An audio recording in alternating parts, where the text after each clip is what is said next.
शिरोळ तालुक्यात ग्रामपंचायतीच्या निवडणुकीसाठी अनेक गावात मोर्चेबांधणी सुरू आहे. येत्या 2 महिन्यात ग्रामपंचायतीची रणधुमाळी सुरू होणार असून अनेक ग्रामपंचायतीत आपले गट पॅनल जमवण्याच्या हालचाली सुरू झाल्यात. त्याचं सरपंचपद थेट जनतेमधून निवडण्यात येणार आहे. त्यामुळे अनेक इच्छुकांच्या नजरा आता सरपंचपदावर लागल्यात.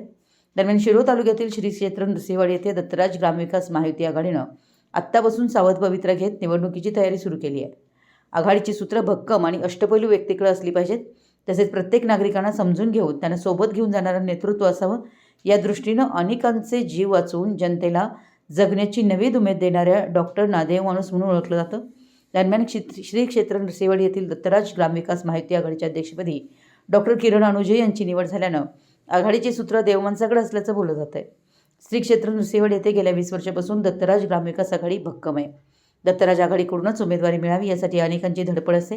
त्यामुळे या आघाडीकडे नागरिकांचा ओढा जास्त आहे. दरम्यान आगामी ग्रामपंचायतीच्या पंचवार्षिक निवडणुकीच्या अनुषंगानं दत्तराज आघाडीची बैठक संपन्न झाली. या बैठकीत विविध विषयांवर आणि आगामी निवडणुकांच्या अनुषंगाने चर्चा झाली. यावेळी सर्वानुमते आघाडीच्या अध्यक्षपदी प्रसिद्ध डॉक्टर किरण अनुजे यांची निवड करण्यात आली आहे.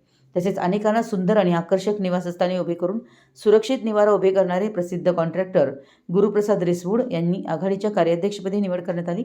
त्यामुळे यंदा दत्तराज आघाडीची सूत्र समाजहित जपणाऱ्यांच्या हाती असल्यानं आघाडी आणखीन मजबूत झाली आहे.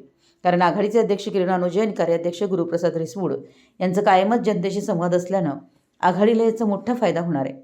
त्यामुळे नृसिंहवाडीत ग्रामपंचायत निवडणुकीसाठी मोर्चे बांधणीला वेग आला असून अनेक इच्छुक उमेदवारांनी गुडघ्याला बाशिंग बांधून जोरदार तयारी सुरू केली आहे. गावातील विविध प्रभागातील हिंदू इच्छुक उमेदवारांनी आपापल्या प्रभागातील जनतेशी संपर्क वाढवला असून लग्न सोहळे, धार्मिक कार्यक्रम, बारसे, वाढदिवस यासह मैताच्या कार्यक्रमांना उपस्थित राहून जनसंपर्क स्थानिक पातळीवर वाढवण्याचा प्रयत्न केला जातोय.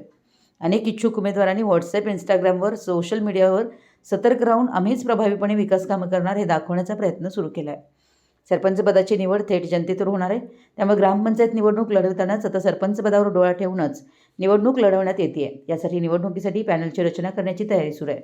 त्याचबरोबर सरपंच झाल्यानंतर इतर ग्रामपंचायत सदस्यांचं सहकार्य मिळत राहावं या हेतूनच जवळच्या विश्वासू उमेदवारांचा शोध घेण्यात येतोय. या दृष्टीनं गावात सरपंचांसह ग्रामपंचायत सदस्यांची निवड करून पॅनलची रचना करणार असल्याच्या चर्चा रंगत आहेत. मराठी एस न्यूजसाठी नृसिंहवाडीहून संदीप अडसूळ.